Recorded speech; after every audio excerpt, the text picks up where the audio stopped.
جو لوگ مسلمان ہیں یا یہودی یا عیسائی یا ستارہ پرست،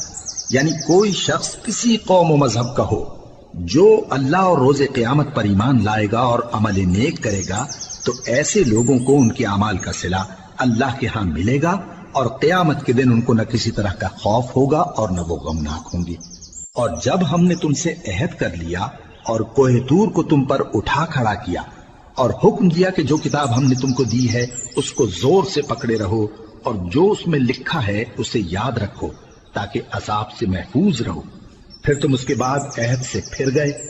سو اگر تم پر اللہ کا فضل اور اس کی مہربانی نہ ہوتی تو تم خسارے میں پڑ گئے ہوتے۔ اور تم ان لوگوں کو خوب جانتے ہو جو تم میں سے ہفتے کے دن مچھلی کا شکار کرنے میں حد سے تجاوز کر گئے تھے، تو ہم نے ان سے کہا کہ ذلیل و خوار بندر ہو جاؤ،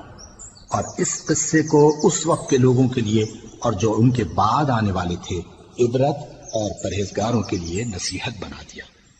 اور جب موسیٰ نے اپنی قوم کے لوگوں سے کہا کہ اللہ تم کو حکم دیتا ہے کہ ایک بیل ذبح کرو، وہ بولے کیا تم ہم سے ہنسی کرتے ہو؟ موسیٰ نے کہا کہ میں اللہ کی پناہ مانگتا ہوں کہ نادان بنوں۔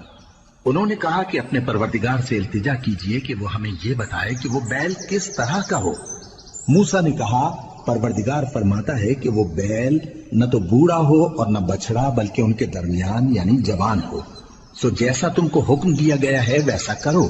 انہوں نے کہا اپنے پروردگار سے درخواست کیجئے کہ ہم کو یہ بھی بتا دے کہ اس کا رنگ کیسا ہو۔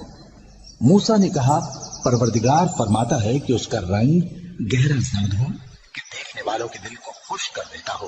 انہوں نے کہا اب کے پروردگار سے پھر درخواست کیجئے کہ ہم کو بتا دے کہ وہ اور کس کس طرح کا ہو، کیونکہ بہت سے بیل ہمیں ایک دوسرے کے مشابہ معلوم ہوتے ہیں، اور اللہ نے چاہا تو ہمیں ٹھیک بات معلوم ہو جائے گی۔